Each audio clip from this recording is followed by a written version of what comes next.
Demander plus de 15 minutes à quelqu'un, on est en train de prendre son temps.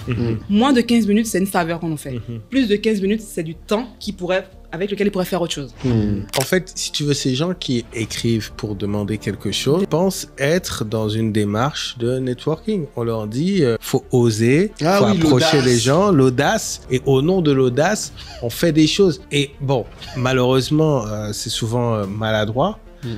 Et quand ça ne fonctionne pas, les gens ne se remettent pas en cause pour comprendre pourquoi ça n'a pas fonctionné. Exactement. 95% de notre activité, c'est en ligne. Certains clients ne passaient pas encore en ligne, pas à cause du prix, mais parce qu'ils voulaient le contact humain. Du coup, on a commencé à faire des dîners. Et par exemple, une anecdote du dîner, une des clientes qui était au dîner, je crois qu'elle est directrice d'une compagnie d'assurance.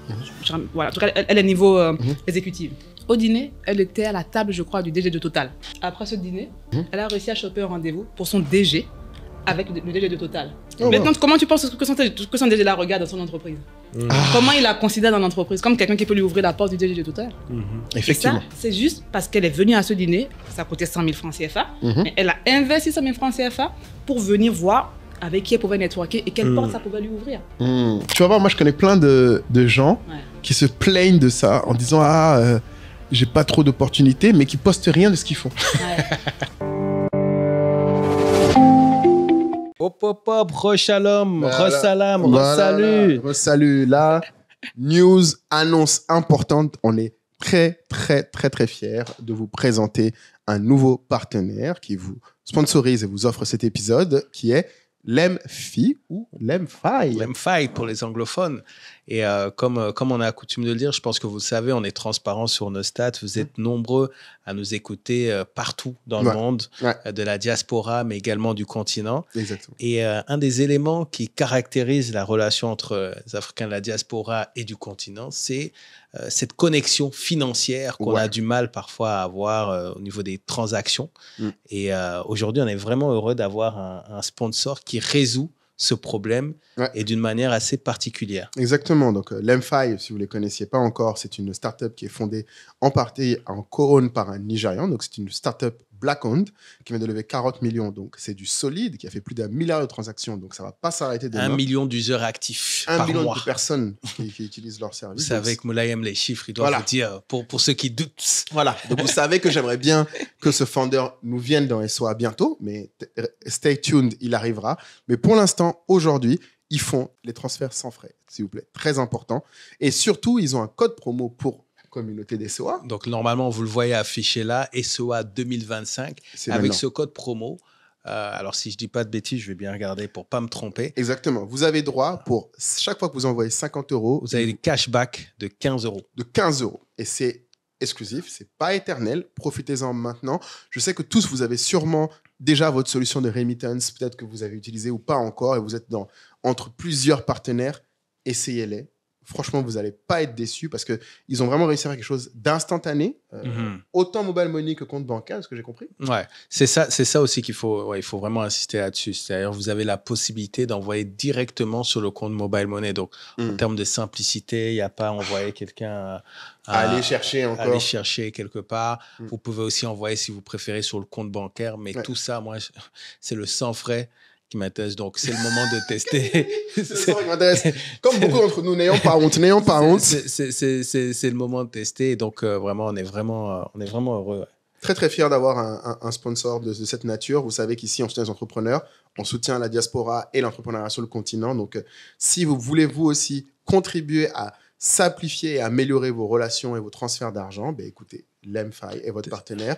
Et on attend vos retours. On espère que ça va vraiment vous impressionner autant que nous, ça nous a impressionné quand on voit la société et le service. Donc, utilisez-les maintenant. Profitez du code promo tant que ça dure et profitez du fait que c'est des transferts d'argent sans frais.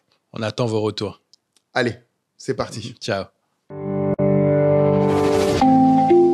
Shalom. Salam. Hello. Ah là là. Un épisode clé. Écoute, entourage. Aodat, welcome. Aquaba.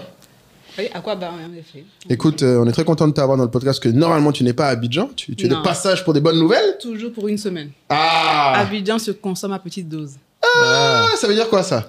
C'est intense. Tu trouves c'est intense ici, là? Abidjan est intense, je trouve. Quand on vient du Bénin, Abidjan est intense. Mais on a dit que Bénin maintenant, c'est le futur, c'est le choc, ça va vite. C'est ordonné. On est un pays ordonné. Excusez-nous. Nous, c'est la pagaille, quoi. Non, ça va pas. Sérieux? Il y a trop de choses à faire en même temps. Trop de choses en même temps, en fait. Ah. Le Bénin, il y a beaucoup de choses, mais l'un après l'autre. D'accord, ok, très bien. Écoute, nous, on suit ça de loin. Hein. C'est ça. Donc, Moulay. Non, mais... Renate, pour ceux qui ne te connaissent pas, comment tu te présentes aujourd'hui? Parce qu'on nous engueule en disant qu'on ne présente pas les gens, on commence à causer direct. Donc, moi, je suis Raouda Taminou. Je suis la fondatrice d'Entourage. Et Entourage, c'est quoi? C'est un mouvement d'utilité et d'excellence qu'on est en train de bâtir. Et ce mouvement, ça se manifeste par une plateforme panafricaine où on référencie ce que nous on appelle les meilleurs experts du continent. Les personnes qui sont reconnues comme les meilleurs de leur domaine, qui n'ont plus rien à prouver. Et mon job, c'est de les convaincre de venir donner de leur temps sur la plateforme. Et en échange, je monétise ce temps pour que des professionnels ou des entrepreneurs ambitieux qui ont compris que pour avancer vite en Afrique, il faut parler aux bonnes personnes. Et ils réservent leur temps, ils leur posent des questions et ils ont des conseils personnalisés pour aller plus vite. C'est ça. On fait sur Entourage, ça. Pour aller plus vite. Tout le monde va aller plus vite. On va voir que pour aller plus vite, il faut suivre aussi un certain process. Nous, ce qu'on va essayer de vraiment mettre en avant dans cet épisode, c'est grâce au retour d'expérience justement de la plateforme Entourage, on va essayer de comprendre quelle est la valeur que vous donnez à votre temps, jusqu'où est-ce que vous êtes prêt à aller pour avoir le bon conseil, et puis peut-être partager les expériences sur les conseils qui nous ont changé notre trajectoire. Mais là, tu es parti directement sur Entourage. C'est bien de donner un il m'a dit de me présenter. Oui, mais c'est ce que je suis aujourd'hui. Aujourd'hui, mais tu viens pas de plonger dans le bain de l'entrepreneuriat. Non, ça fait 2014. Ah ouais, 11 ans. Ah, t'es une ancienne 11 ans aussi. qu'on entreprend, qu'on essaye. 11 ans qu'on essaye sur différents continents. On a commencé en France, on a essayé en France. On a fait l'Afrique. On était un peu fatigué de l'Afrique. On est allé en Asie, aux États-Unis. Ah bon? Ouais. J'ai fait mon MBA avec le MIT en Asie. Et Ah! Je suis allé t'es quelqu'un, on devrait te respecter. Hein? Mon MBA MIT, c'est pas pour les petits. Pardon, je suis allé espionner. Ah ouais? Je suis allé espionner. Okay. Je voulais voir ce qu'ils font là-bas qu'on n'arrive pas à faire. Parce que j'ai voulu prendre le MBA du MIT pour les leaders des pays émergents. Okay. Ils ont fait un MBA spécial pays émergents qu'ils ont basé en Asie du Sud-Est. Okay. Donc tous les dirigeants, tu vois, les Indiens, les Pakistanais, on était tous là-bas pour apprendre la méthodologie du MIT, mais appliquée à ce type de leader-là. On va prendre des notes. Hein. Et toi, tu dirais, pourquoi est-ce que les gens doivent rester jusqu'à la fin de ce podcast? Qu'est-ce qu'ils vont apprendre aux gens? Ils vont apprendre que le bon réseau, ça change tout. On va commencer par là déjà. Parce que moi, déjà, vous êtes des experts sur Entourage, il faut le dire. Hein. Vous êtes deux experts sur Entourage. Represent. Ouais. Et Entourage, par exemple, ça a vu le jour. Une petite anecdote, hein, ça a vu le jour grâce à ce monsieur, ce jeune homme-là. Oh! Ouais. J'espère que t'as tes chers. Ouais. Ne pas aller jusque là-bas. Hein. Elle va me rémunérer un jour. On est là, on est calé.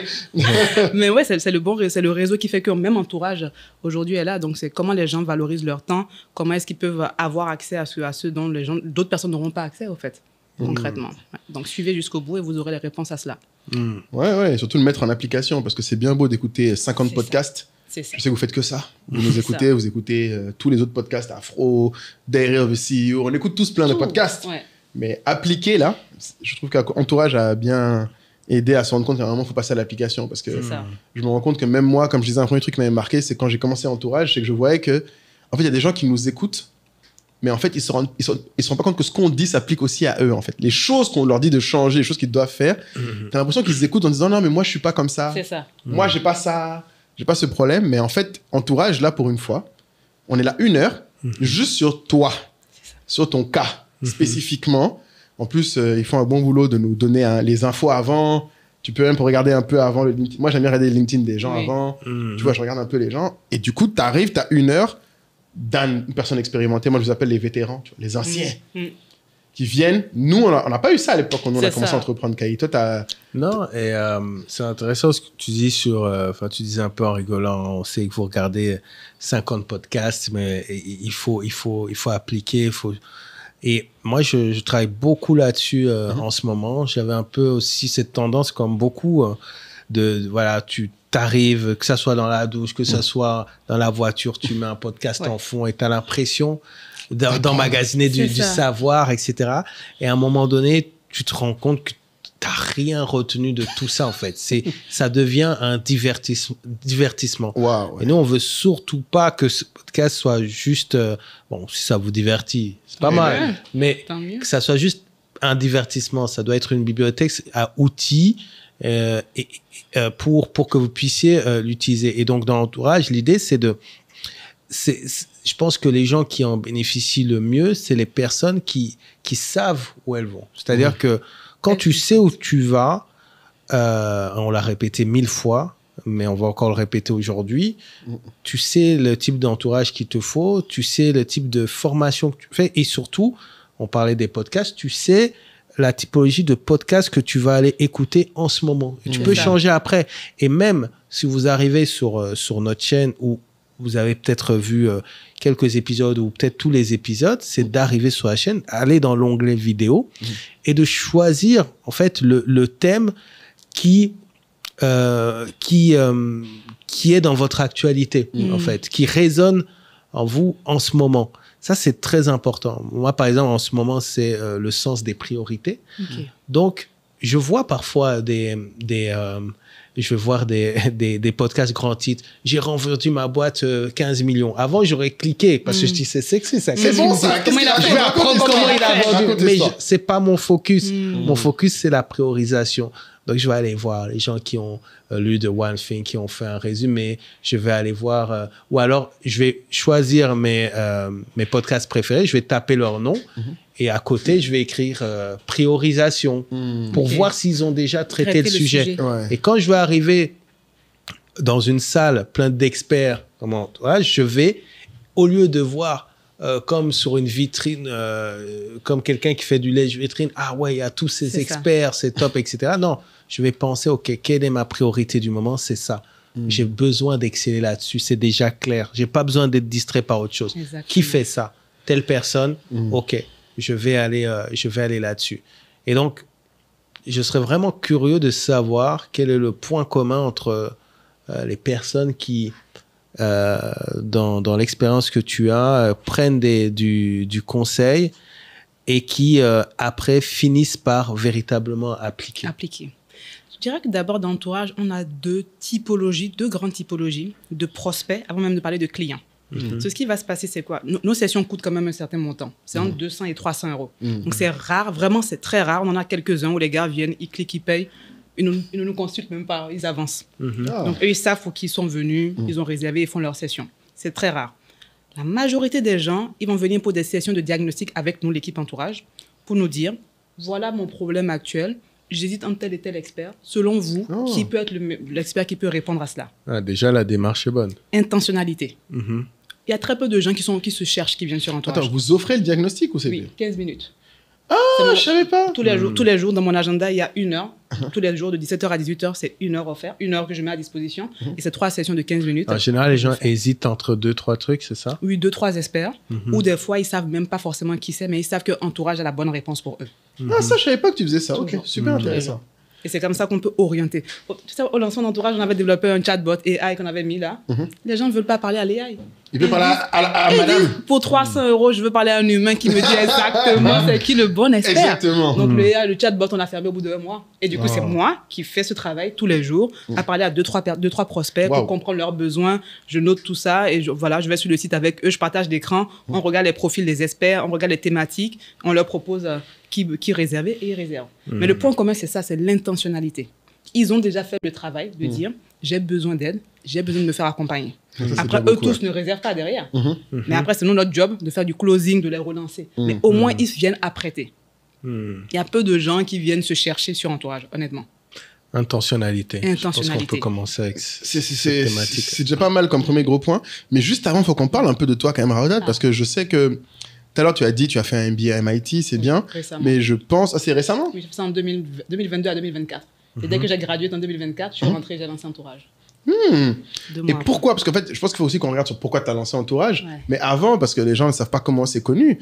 Raoudat, pour ceux qui ne savent pas, parce que même là, quand tu as dit je parle aux gens tous les jours à des clients. Là, tu as des infos pour nous. C'est ça, mais tu sais, quand elle a dit tout de suite le truc de je parle à des clients tous les jours, c'est tellement un truc de start-upper, ça. Ouais. En fait, c'est tellement un truc de... J'ai les codes, c'est ça. On a les codes, on ne peut pas. On vient de la French Tech. On a fait la French Tech. Non, tu as fait, mais tu sais, je peux t'expliquer. Combien de start-upers viennent me voir, français ou africains, et me disent, mais je sais pas quoi faire pour mes clients, je sais pas comment améliorer mon service. On leur dit juste, parle-leur. Tu vois, le truc classique. Ils veulent te parler. Tu vois, le truc classique de Paul Graham, c'est talk to your clients. Et tu vois, ce truc-là, tu vois, rien que ça, je te garantis qu'il y a plein d'autres gens qui ont voulu faire des idées similaires. Personne s'est assis pour dire, je donne des diagnostics aux gens. Gratuit. Tu vois. Et surtout, elle a dit, elle a eu l'idée, elle a mis en place des bots. Les gens se sont plaints, elle a arrêté les bots. Ça, c'est rare aussi. Les gens, parfois, ils durent mal. Ils ne voient même pas les plaintes. Et puis après, ils disent, ah, mais les gens ne prennent pas le diagnostic alors que c'est gratuit, etc. De quoi? Donc, ça vient pas de nulle part parce qu'il faut savoir que moi, j'ai connu Raoudat comment? On se connaissait pas, hein? J'ai juste vu dans la presse. Ah, qu'est-ce qu'il y avait dans la presse? Mais c'était, elle a fait une levée de fonds à l'époque. En France. En on connaît notre écosystème en Afrique. En France. Bonne levée à 500 000 €. Elle a levé avant moi, d'ailleurs. C'était avant que moi je lève. Bien avant que moi je lève. Moi, à l'époque, je levais pas. J'étais un galérien qui se cherchait dans la street. Moi, j'ai vite levé. T'as vite levé, ouais. Au bout de 6 mois, 8 mois, déjà, on levait, nous. T'as levé, ouais. Mais pour quel projet? Vas-y. Ma première start-up. Ma toute première expérience dans l'entrepreneuriat. C'était en 2014. 2014, tu vois, Kaït. Tu te souviens, à l'époque, toi et moi, elle était même pas à chemin vert encore. 2014. J'étais plus intéressé par la Coupe du Monde au Brésil. Tu vois? Ah non, moi, j'étais déjà dans le bain. Déjà dans le bain à 2014. J'avais créé la boîte à Paris. Le projet, c'était? En fait, c'était un projet impact. Tous les projets que je fais, c'est des projets impact. Il faut que ça serve. Tout à l'heure, j'ai dit le mot utilité. C'est ça la mission qui me drive tous les jours, tu vois. Et c'était comment est-ce qu'on réduit le gaspillage alimentaire dans le monde, en commençant par la France. Parce que je vivais en France à ce moment-là. Et je voyais beaucoup de commerçants qui ont des produits consommables, périssables, mais qui, à la fin de la journée, ils les jetaient. Et donc, c'est juste venu de là. Comment est-ce qu'on fait une appli? Parce qu'à l'époque, c'était l'appli qui était la réponse pour tout. Comment est-ce qu'on fait une appli pour que ces commerçants mettent leurs produits périssables en fin de journée, ils mettent sur l'appli. Nous, on envoie des push notifications aux clients qui sont localisés à moins d'1 kilomètre. Ils payent en ligne à 50% moins cher et ils viennent prendre ça le soir en fin de journée. Ça s'appelait Optimiam. D'accord, mais là, les gens prenaient pour manger ou... Oui. Okay. Oui, c'est par exemple des sushis, des croissants. Sushis, boulangerie, tout. Sushis, boulangerie, poisson, viande, tout ce qui est périssable. Ok. Mais c'est le commerçant qui met en ligne à moins 50%. En général, il va le mettre en fin de journée, genre à partir de 16h, 17h. Et il fait à 20h. Donc, les clients payent et ils viennent vraiment à la fermeture récupérer leurs produits. D'accord. Donc, ça, c'était ta première aventure. Ma toute première aventure, ouais. Elle avait un bon 500 000 € là-dessus, là. Après, la BPI aussi a mis un peu d'argent. Un peu d'argent aussi. Et je me souviens, moi, du coup, je t'ai écrit out of nowhere. Oui, out of nowhere. Un bon exemple de networking. Exactement. C'est-à-dire, je lui ai écrit, je me souviens, c'est juste, j'ai dit, tu dois être la seule femme noire que je connais qui ait réussi à faire ça. Félicitations, genre vraiment juste des félicitations. Et je crois que c'est arrêté là, j'ai même pas... Si tu as dit, je m'installe à Abidjan, si jamais tu es de passage, fais-moi signe. Voilà, c'est tout. Tu sais, j'étais même pas besoin, je lui demandais rien de spécial. J'étais juste pour lui dire kudos, sister. Voilà, tu vois, genre, c'était ça. You made it. Tu sais, nous, c'était juste en mode, voilà. Parce que jusqu'à maintenant, je pense... Alors, dites-nous si vous connaissez d'autres femmes noires qui ont levé plus de 500 000 € en France, mais j'en connais pas. À part toi et Rebecca. De Ma Coiffeuse Afro. Ma Coiffeuse Afro, oui.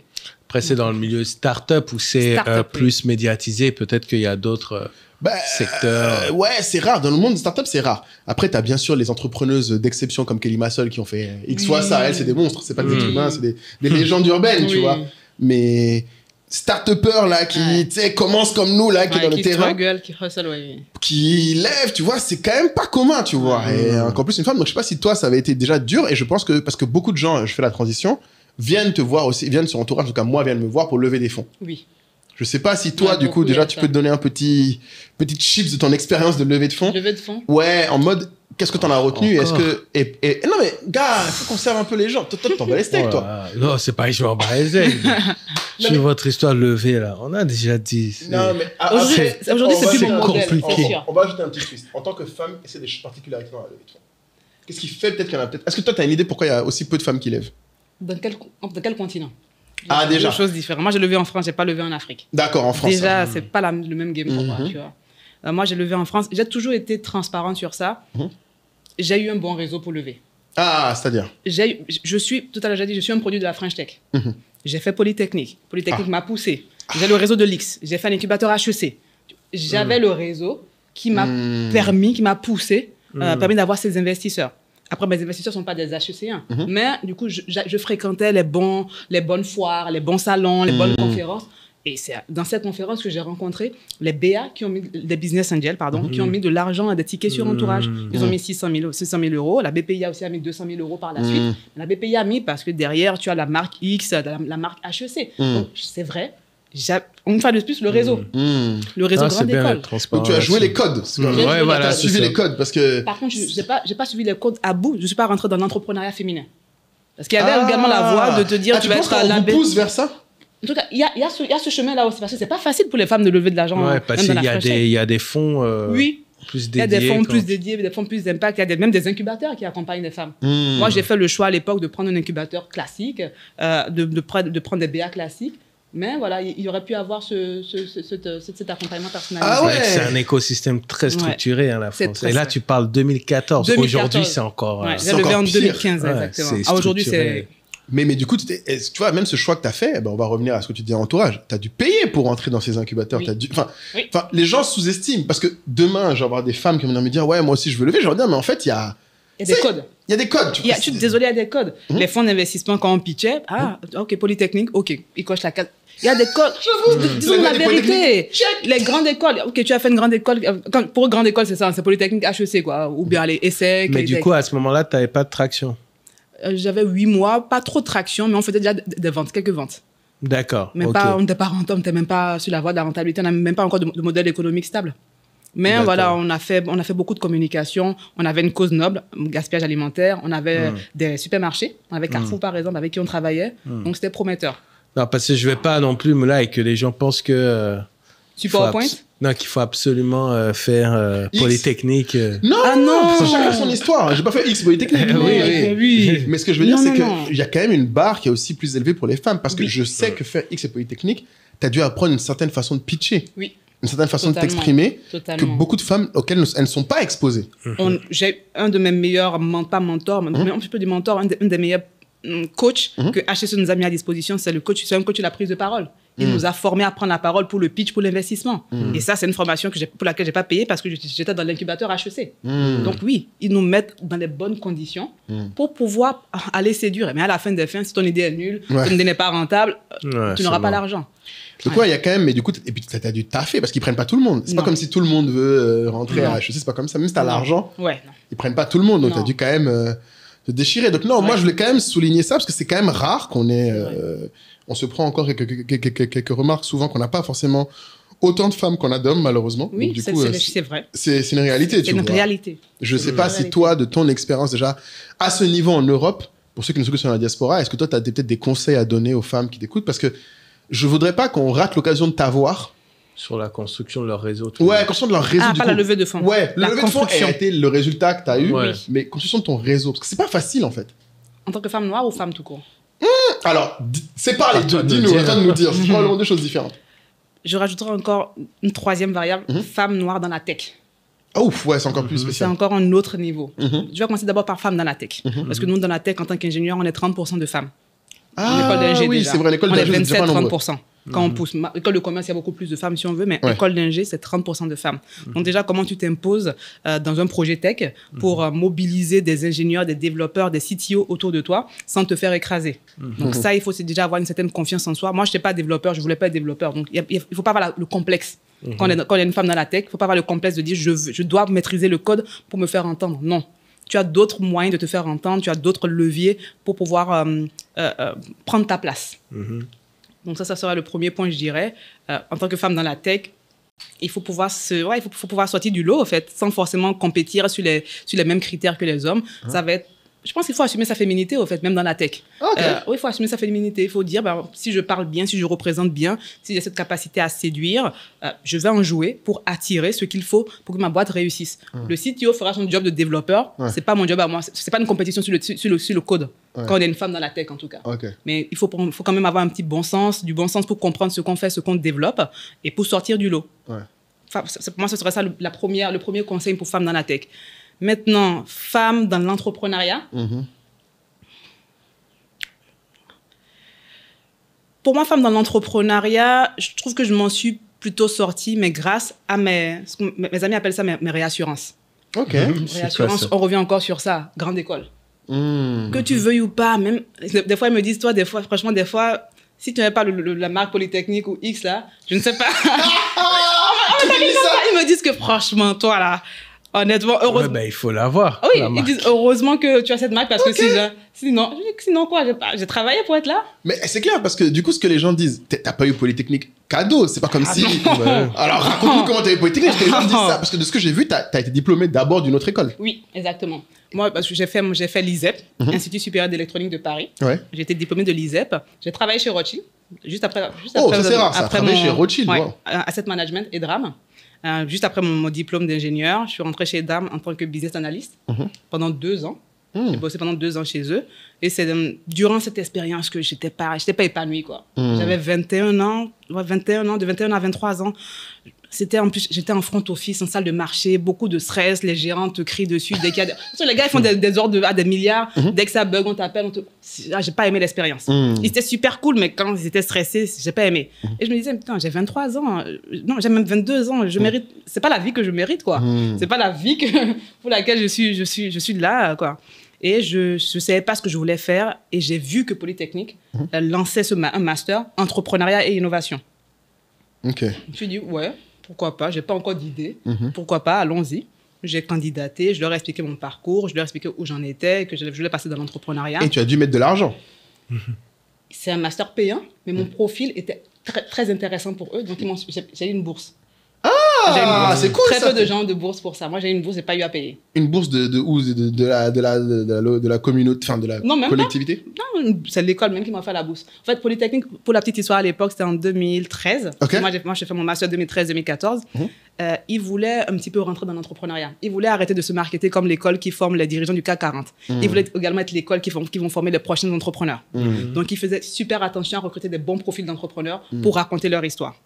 Donc, moi, je viens de Rothschild, j'ai déjà un diplôme d'ingénieur. Voilà, je n'avais pas encore l'idée d'Optimiam, mais je leur avais dit, voilà, moi, c'est l'impact qui me drive. C'est l'impact qui me drive. Donc, ils se sont dit, on va voir ce que ça peut donner. Ils t'ont trouvé une petite bourse, quoi. Ouais. Ah, tu vois, ouais. Alors, tu vois, ça, c'est marrant. Tu dis la même chose que l'autre femme qu'on a eue qui a fait les grandes écoles, Afou. Oui. Afou Touré aussi a dit, mais il faut pas... Un des gros conseils qu'elle donnait, il ne faut pas s'arrêter avant parce que tu n'as pas l'argent. Oui. Beaucoup de gens, et là, je pense à beaucoup de gens qui sont dans ta situation, qui font 2-3 ans dans un boulot qui les excite pas de ouf, qui ont envie de faire quelque chose de plus, mais beaucoup n'osent même pas postuler dans ces écoles. C'est ça. Et la bourse, je ne l'ai pas eu à l'avance. Hein. Ouais. C'est vers la fin de la scolarité, quand il fallait payer. Ah ouais? Ils m'ont dit, comment le dire? Vous m'envoyez? J'ai fait la promotion pour Polytechnique, vous m'avez envoyé chez Obama, tout ça, qui va payer? Ils m'ont poussé partout. Ils m'ont envoyé faire le Global Entrepreneurship Summit. Ils m'ont vraiment poussé. J'ai eu des bourses French Tech. Ils m'ont mis dans de bonnes conditions. Et eux aussi, ils ont bénéficié de cette visibilité. Donc, au début, quand j'étais admise, je ne savais pas comment j'allais payer cette école. Mais je me suis dit, c'est l'X. On va trouver une solution. En tout cas, une fois que tu es rentré, tu avances. Tu vas gérer, quoi. Et au bout de 6 mois, ils m'ont dit, voilà, votre scolarité est prise en charge. J'ai dit, Dieu bénisse. D'accord. Ouais. Donc, ouais, tu vois, tous les gens qui te disent... entourage, moi je sais pas, je saurais... Oser. Mais, tu vois, c'est ça qui est dommage. Quand tu vois ton parcours, tu te rends compte qu'en fait, oui, le réseau... Puisque là, on revient en arrière. Tu dis que ton réseau vient parce que tu as fait ces écoles-là. Ouais. Mais en fait, ces écoles-là, tu as fait parce que tu as voulu te donner la chance, tu as pris le risque. Intentionnalité encore. Ah ouais. Je dis, au pire, qu'est-ce qui peut se passer? Au pire, tu l'as pas. Au pire, je continue chez Rothschild. Je gagne mon bon salaire. Bon, je suis juste un peu déprimé de la vie parce que j'aime pas mon boulot. Au pire, mais au moins, tu as essayé. Au moins, j'ai essayé.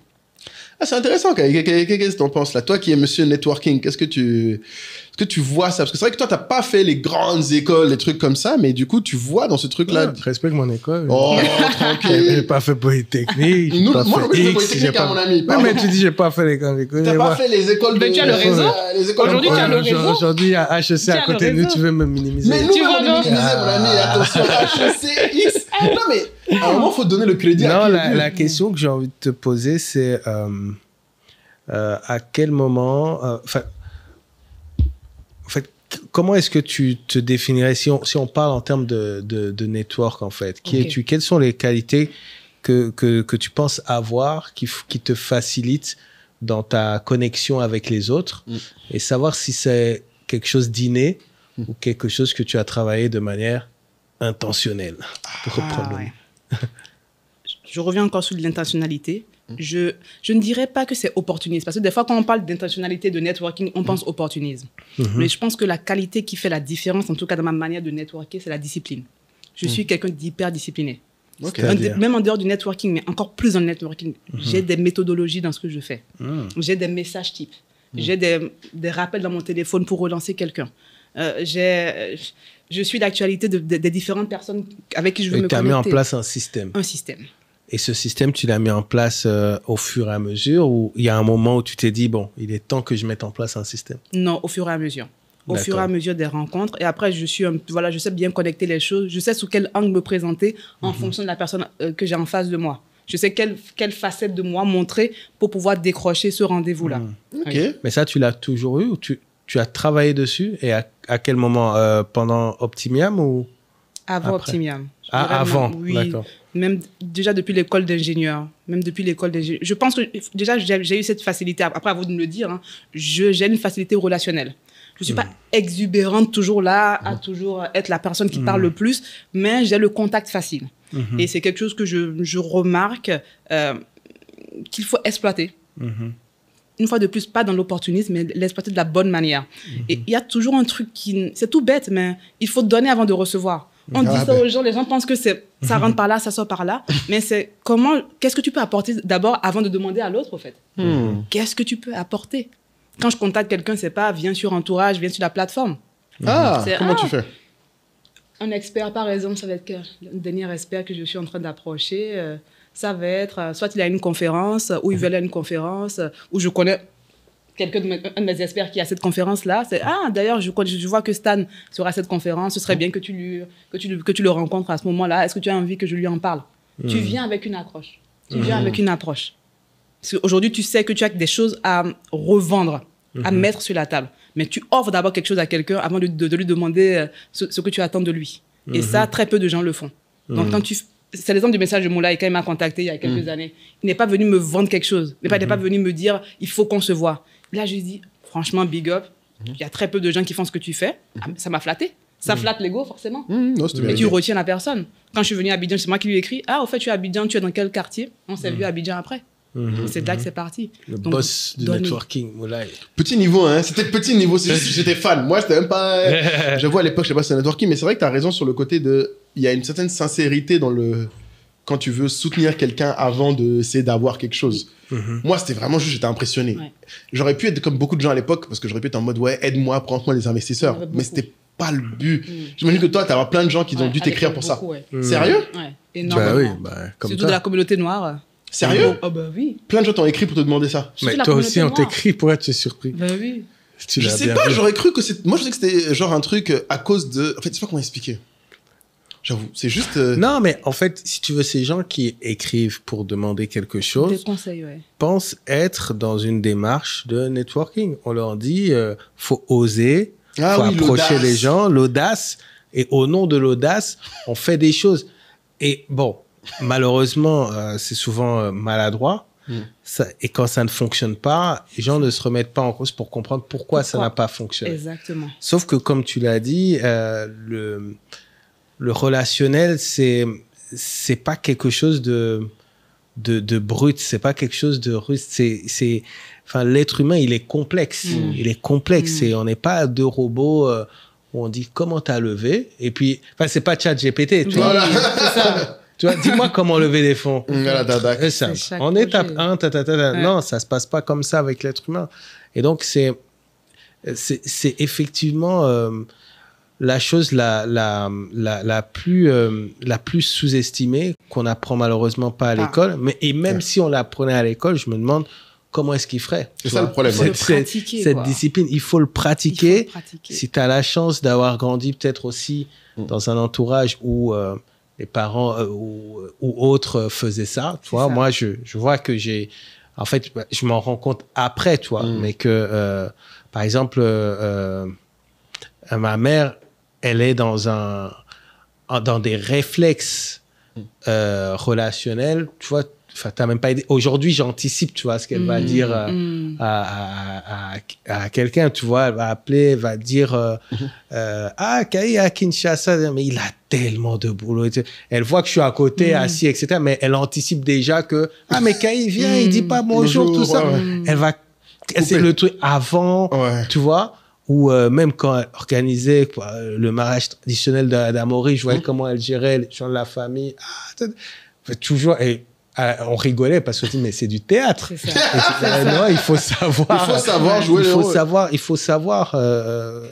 L'être humain est super complexe et ça malheureusement les gens le comprennent pas. Et le meilleur conseil qu'on peut leur donner c'est ok, on te demande pas de comprendre toute la complexité de l'être humain, mais comprends une chose, les gens aiment recevoir. Tu vois, c'est ça, c'est écrit dans la Bible, c'est écrit dans le don, tu vois, et le don. Maintenant, la seule question que tu as à te poser, c'est qu'est-ce que tu peux donner que l'autre veut recevoir, tu vois, et surtout par pitié ne dis pas rien, parce que on a tous quelque chose, on a tous quelque chose, et c'est là où ton entourage justement aussi peut t'aider, parce que tu peux leur demander aussi. Tu peux faire un diagnostic. Exactement. Tu vois, qu'est-ce que j'ai de... Est-ce que tu peux m'aider à trouver, en fait, ce truc que j'ai en plus? Peut-être que tu parles cette langue, mais c'est tellement naturel pour toi que tu vois pas ça comme quelque chose d'exceptionnel. Très souvent, la chose la plus exceptionnelle qui te caractérise, tu ne la vois plus. Parce que, tu la vois plus parce que c'est une seconde nature. Donc, non, c'est des sujets passionnants. J'aime ce que tu dis sur la pratique, parce que du coup, ça nous amène à notre belle petite expérience qu'on va faire à Back to Africa. Parce qu'on va, du coup, faire une formation, un programme networking, et on ne pouvait pas faire comme les autres programmes, qui ne sont que en ligne, parce qu'on voulait faire un truc, idéalement, à un événement, pour commencer. Avec de la pratique réelle, donc avec des gens de la tribu SOA, et d'autres gens qu'on invite à prendre le programme et donc un super deal sur l'Etika Back to Africa, du coup, participer. Donc, tu vois, c'est intéressant quand aussi tu dis que c'est intentionnalité et pratique, mais il y a aussi un truc, je sais pas si toi tu te rends compte, il faut aussi vouloir investir sur soi. C'est ça. Il faut vouloir payer.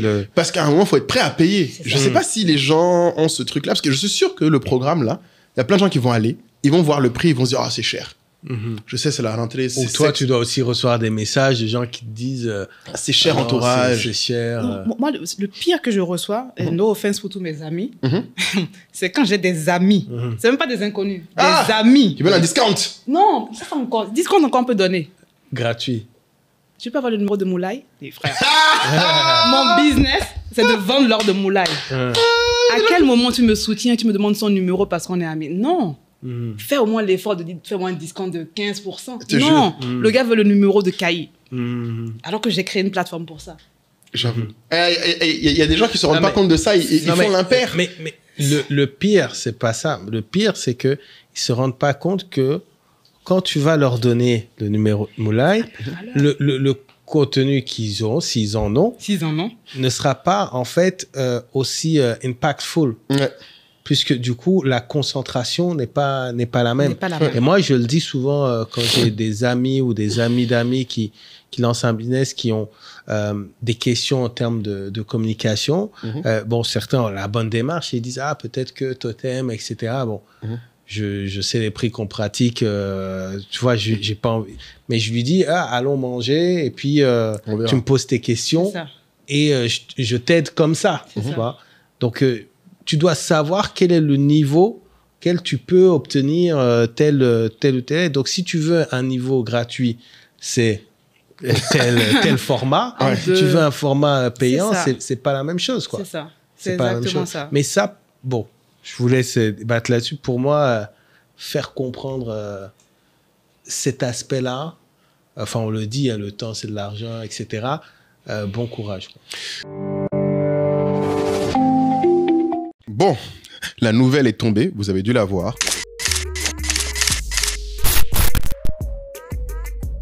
Après avoir levé 13 millions de dollars, Anka a été racheté. Donc, ma société et mon aventure entrepreneuriale s'achèvent sur ce premier chapitre. Et évidemment, j'ai énormément de questions qui me viennent de toutes parts.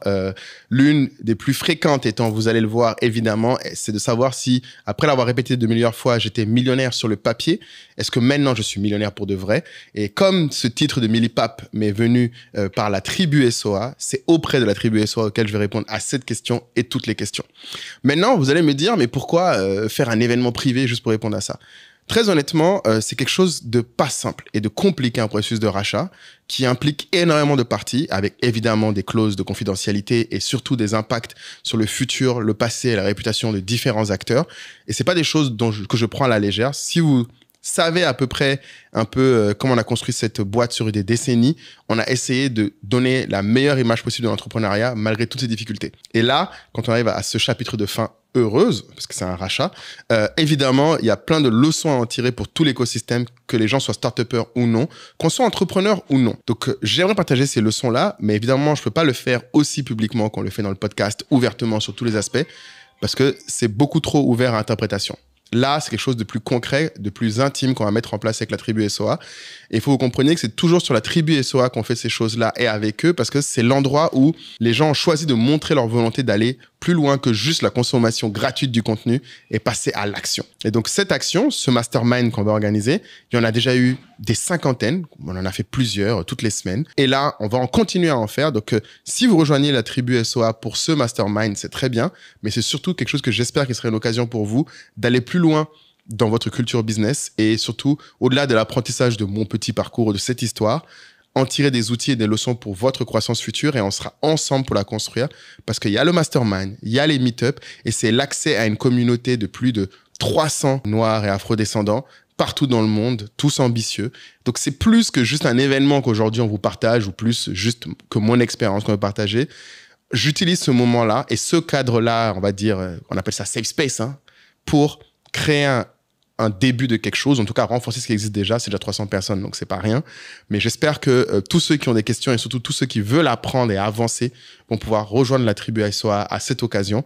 Donc je vous donne rendez-vous pour ce mastermind. Vous avez là la fiche qui vous donne exactement la date et l'heure, etc.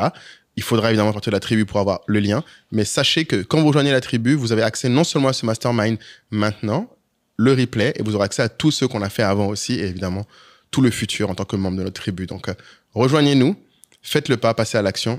À très vite. Je sais pas si les gens, je sais pas comment toi tu vois, Rodette. Moi, j'ai l'impression que j'ai eu, ce que je donne surtout comme exemple, c'est que même en admettant que tu obtiennes mon numéro, comme on dit, ou que quelqu'un ait mon contact, la probabilité que je mette de l'effort quand c'est quelqu'un qui est venu out of nowhere, même recommandé, est infiniment plus basse. Et je vais mettre beaucoup moins d'énergie que quand c'est dans une session entourage. Oui, mais en fait... Et c'est pas à cause du prix qu'il a. Oui, c'est pas seulement le prix. Il a investi sur lui-même. Oui, voilà. Il juge que la son considération projet que j'ai pour ou la sa personne. problématique mérite du temps de qualité de Moulay. Oui, mais lui, il ne le voit pas comme un investissement sur lui-même, il le voit comme une dépense. Là est le problème. Mais alors, le vrai point, pour moi, tu as un vrai point. Les gens qui voient... C'est comme les gens qui disent se former, ils voient ça comme une dépense et pas un investissement. C'est parce qu'ils n'ont pas d'idée du retour. Exactement. C'est ça le problème. Comme ils n'ont pas de plan clair, ils ne savent pas sur le chemin qu'ils doivent parcourir à quel point ça peut les aider. Si tu es dans le flou, comme on dit, il n'y a pas de vent favorable à qui ne sait où il veut aller. C'est-à-dire que du coup, pour eux, ce n'est que de l'argent qui sort, ils savent pas vers où ils vont. Et moi, pour moi, c'est un très grand signal. Je sais pas si je t'ai raconté ça, Rodat, mais on a fait le même coup aux gens de la tribu. Je sais pas si tu te souviens, Kaï, lorsqu'on a fait le meet-up en Côte d'Ivoire. On leur a demandé s'ils pouvaient avoir un dîner avec quelqu'un qui a fait le podcast, un de nos guests, avec qui ils voudraient un dîner. Ils ont cité des noms. Les gars étaient là, ils chaud, ça balançait les noms. Les gars étaient là, ouais, moi je veux aussi, ouais. Ok, on a pris tous les noms, puis après on leur a dit, bon, bah, du coup, tu leur dirais quoi? Feuille blanche. Feuille blanche. Et toi, en plus, je voulais faire cette petite transition tu as fait tes dîners entourage. Oui. Est-ce que quel retour tu as eu des dîners versus en ligne? Quelle expérience tu as eu du coup de ça? Parce qu'entourage, ça veut dire 95% de notre activité, c'est en ligne. Et on a senti que la communauté, certains clients ne passaient pas encore en ligne, pas à cause du prix, mais parce qu'ils voulaient le contact humain. Du coup, on a commencé à faire des dîners. Et on a fait notre deuxième dîner, en tout cas à Abidjan au mois de mai. Et par exemple, une anecdote du dîner, une des clientes qui était au dîner, je crois qu'elle est directrice d'une compagnie d'assurance. Voilà, en tout cas, elle est niveau exécutif. Au dîner, elle était à la table, je crois, du DG de Total. Après ce dîner, elle a réussi, parce qu'elle a eu la carte du DG de Total, elle a envoyé 1 ou 2 messages, il lui a répondu. Elle a réussi à choper un rendez-vous pour son DG avec le DG de Total. Maintenant, comment tu penses que son DG la regarde dans son entreprise? Comment il la considère dans l'entreprise? Comme quelqu'un qui peut lui ouvrir la porte du DG de Total. Effectivement. Et ça, c'est juste parce qu'elle est venue à ce dîner, ça coûtait 100 000 francs CFA, mais elle a investi 100 000 francs CFA pour venir voir avec qui elle pouvait networker et quelle porte ça pouvait lui ouvrir. Ça, c'est un exemple simple de qu'est-ce qui se passe après. C'est clair, ouais. Si jamais est-ce que tu te poses la question, est-ce que 100 000 francs, ça vaut le respect de ton DG? Je pense que c'est pas cher payé. Respect, promotion, augmentation. Tout ça vient avec. Avec 100 000 francs. Et en plus, dans 100 000 francs, tu vas manger. Tu vas manger en plus. J'avoue, c'est bon, hein. On a bien gagné ce jour-là. C'était très bon, hein, franchement. Moi, je vais ajouter un point là-dessus sur le retour sur investissement. C'est que je veux même pas aller jusqu'à promettre un retour systématique. Je veux que les gens comprennent que le game, c'est d'y aller, de comprendre le game, d'y aller, de donner et d'accepter que tu vas pas forcément avoir un retour là tout de suite. C'est une combinaison de dons qui vont le retour, tu vas même pas le voir venir. Ouais, probablement. Tu vas même pas le voir venir. Donc, c'est juste que tu accumules des points, en fait. Ça. Tu vois, quand tu es dans un networking, tu crées, en fait, ta réputation, ta toile d'araignée, ta toile dans ton écosystème. C'est ça. Et tu fais en sorte qu'ils t'identifient comme étant cette personne qui a cette valeur ajoutée très précise. C'est ça. Okay? Tu laisses ça. Tu t'assures que c'est bien dans l'esprit des uns et des autres. Maintenant, au moment où tu en auras besoin, tu vas voir que soit tu vas faire une demande, ça ira plus vite, ou soit les gens vont naturellement venir vers toi. C'est-à-dire, tu cherches quelqu'un pour enregistrer un podcast. Lui, là, il nous parle toujours de podcast, etc. Tu vois, et donc, ça, je pense que c'est encore plus dur pour les gens d'accepter cela. Tu vois. Je le disais quand on avait fait l'épisode networking, ce que tu vois, tu dois souvent voir ça dans les événements. Les gens se disent, OK, bon, il y a des gens de qualité là, il faut que je sois efficace. Ils se mettent une pression. Ils causent, donc du coup, vous faites quoi, etc. Au bout de 30 secondes, les gens jugent que cette personne est intéressante ou pas. Et puis, je vois que, lui, je peux pas lui vendre un truc. Il dit, OK. Et puis, ils zappent, ils vont ailleurs. Exactement. Ça, tu vois ça aussi? Oui. Tu vois?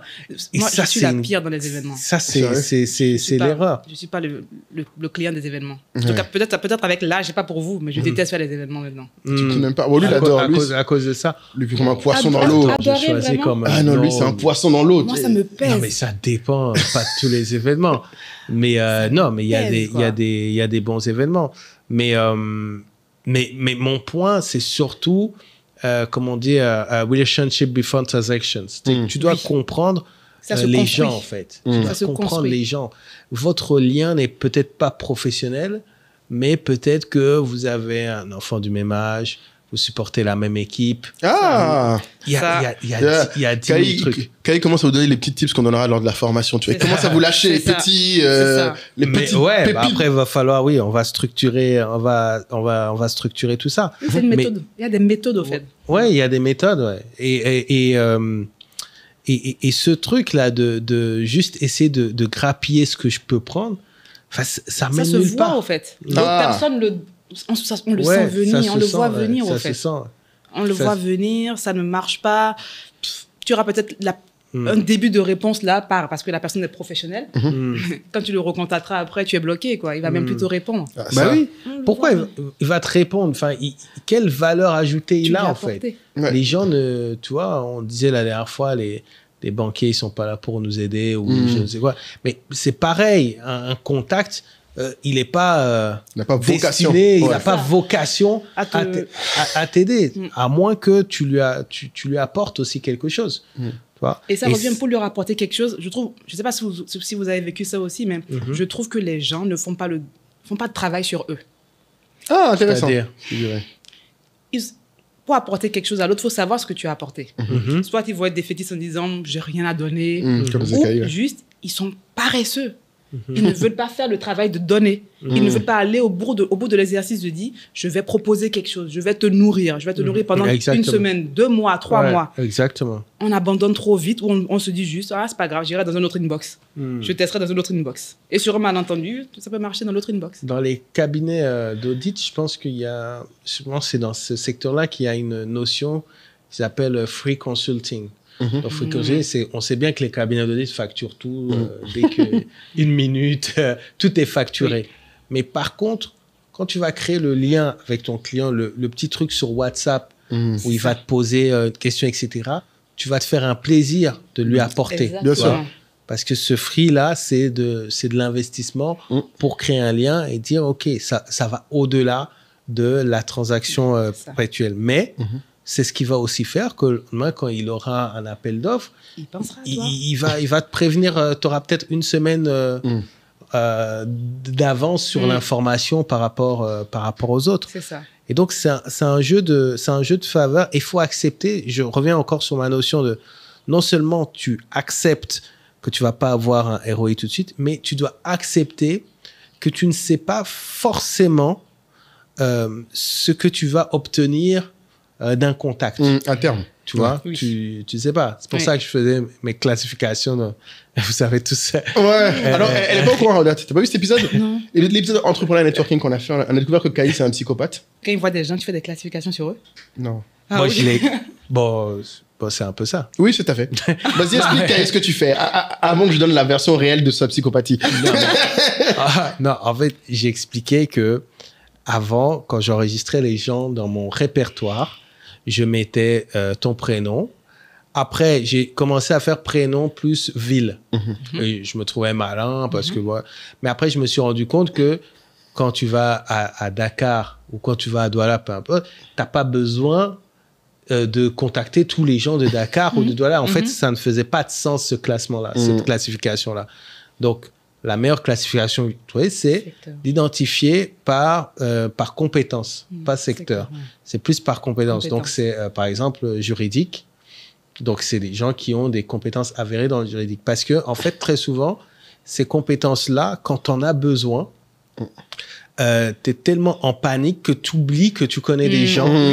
Tu vois, tu oublies, tu vois, là, il me faut un avocat. Et puis, tu commences à demander ailleurs, alors que peut-être que tu vois, le gars avec qui tu joues au foot, là, en fait, c'est un avocat dans le cabinet du truc, mais tu l'as complètement perdu de ton champ de vision. Donc, c'est ça, c'est juridique. Capital, c'est des gens comme vous qui ont levé des sous, etc. Donc, qui sur les questions d'argent, etc. Family, etc. Et tu peux être sur plusieurs... Donc, ça permet de chercher plus... Le gars, il classe son répertoire. Tu vois ce level plus rapidement. Et en plus, bon, quand tu cherches après, tu vois, des intervenants comme cas, bon, ça permet d'être plus efficace. Donc, bon, j'ai dit ça un peu comme ça, et puis après, les gens, ils sont assez buggés sur non, on a tous buggé, parce que, tu vois, c'est là les symboles de quand les gens sont forts dans un truc. Ils font un truc, ils font bugger tout le monde, et eux, ça leur paraît tout à fait normal, genre en mode, vous savez ce que faisait Bill Clinton? Non. J'ai appris ça. Lui, de ses études jusqu'à son entrée à la Maison-Blanche, alors ils n'avaient même pas de device. Ouais.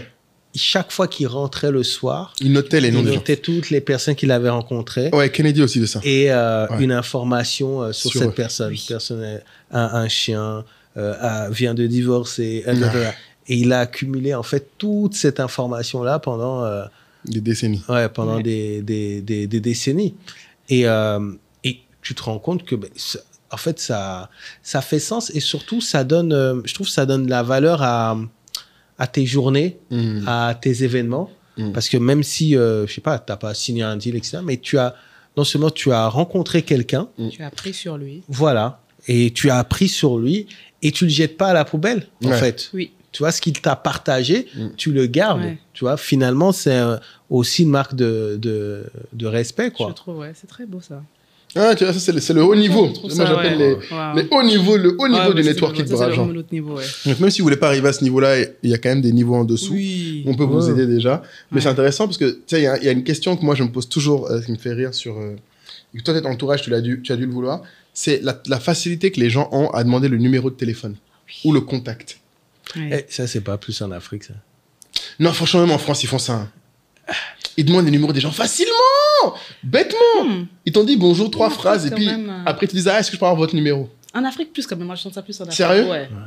Plus en Afrique. En fait, c'est grammatique. Hein. Ils prennent le numéro, mais ils n'utilisent pas.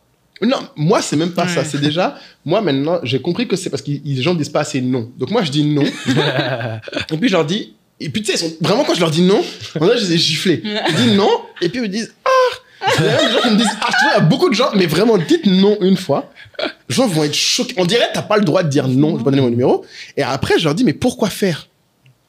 Il me dit, mais on sait jamais si on sait jamais quoi. Ça, on sait jamais quoi. Non. Mais c'est ça, non. Donc, qu'est-ce que tu recommandes alors? Comment est-ce qu'on keep in touch avec... Comment on prend le numéro de quelqu'un? Comment tu prends le contact de tes... Je pensais d'abord comment moi je réponds à ça. Voilà. Moi, déjà, je réponds toujours à cette question. Va sur LinkedIn. Moi aussi, je fais ça maintenant. Au moins, ça augmente le nombre de followers. C'est pas un nom, mais c'est va sur LinkedIn. Sur LinkedIn, au moins, je réponds à tous mes messages. Mon numéro, tu l'auras pas. Je peux te remettre ma carte de visite, mais c'est le numéro d'entourage. Je préfère être transparent, c'est pas moi qui ai c'est une équipe qui va l'avoir. Va sur LinkedIn, tu m'auras. Donc, c'est pas un nom méchant, mais au moins, c'est transparent. Et tu vois sa détermination. Voilà. Déjà, tu te rends compte que beaucoup d'entre eux, j'ai déjà essayé, ils savent même pas ton nom quand ils demandent. Quand tu dis va sur LinkedIn, après, ils sont embêtés parce qu'ils savent pas comment tu t'appelles. Ah, c'est chaud. Non, je te jure, ça m'est arrivé peut-être 10 fois, wesh. Donc ensuite, là, ça filtre là. Ça filtre. Continue. Ça filtre. Après, c'est quoi que tu dirais? Donc maintenant, si moi je vais avoir le numéro de quelqu'un. Ouais, c'est-à-dire que toi aujourd'hui, comment tu t'y prends? Mais même pour tous tes experts, tu les connaissais pas tous d'avant comme Kaye et moi. Je les connaissais pas du tout. Ouais, comment t'as fait? Comment les gens font pour? Parce que c'est la vraie question, je pense, qui est aussi le skills que je pense quelque part tu travailles dans l'entourage, c'est comment tu entretiens la relation avec la personne. Ok. Donc le reach out. Moi, j'ai différents types de reach out. Je passe par LinkedIn d'abord. Je fais du call message par LinkedIn. C'est 200 caractères. J'ai un message type pour les 200 caractères. Précision. Est-ce que quand tu ajoutes la personne, tu as des notes? Oui, toujours. Toujours. Oui, ça, c'est les Il y a des fois où je fais la mauvaise manip. Et tu enlèves même... Non, parce mais LinkedIn t'empêche. Oui, je connais ça. Mais vous êtes des psychopathes, ça. Donc, vous voulez enlever la note d'ajout? Oui, parce que si tu l'as ajouté sans mettre la note... Tu grilles ta cartouche. Tu grilles ta cartouche.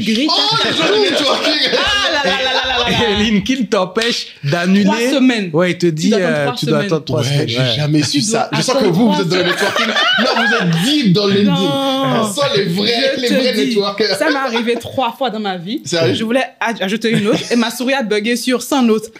Et c'était des gens clés pour moi. Je les vois, les 3 personnes là, jusqu'aujourd'hui, n'ont pas répondu. Parce qu'il n'y a pas eu de note. Genre, tu sais même ces gens. Quand tu ajoutes une note, quand tu ajoutes une personne sur LinkedIn, en fait, dans sa liste des gens qu'il a ajouté, la note s'affiche. Voilà. Donc, il va plus capter l'attention de ça. C'est ça. Et tu as droit à 200 caractères. Tu as droit à quand tu as un compte LinkedIn free, LinkedIn gratuit, 200 caractères. Donc, chaque mot compte. Même la virgule compte. Donc, ta première, c'est LinkedIn. Frappe d'abord avec note. Oui. Voilà. Parce que même avant de demander aux experts, parce que les experts m'aident aussi à avoir, même avant de demander à l'expert, j'envoie sur LinkedIn pour que la personne se dise, au moins, elle a hustle un peu avant de m'avoir. Ça, c'est bien aussi. C'est vrai que beaucoup de gens, des fois, demandent direct à leur contact avant d'avoir essayé par eux-mêmes. Comme ça, tu peux dire à ton contact, tu peux lui dire que je lui ai envoyé un message et pas juste... Le shortcut, non. Franchement, ça joue beaucoup dans l'outreach, c'est vrai. C'est un autre conseil qu'on peut donner. Oui. Et la note, il faut la personnaliser. Comme je dis, c'est 200 caractères. Chaque mot compte, il faut la personnaliser. Moi, j'ai un message type. Mon produit n'est même plus important à ce stade. Je mets juste, bonjour, cher Moulay, nous serions honorés, nous serions ravis de vous compter parmi les experts de haut niveau sur Entourage, à l'instar d'eux.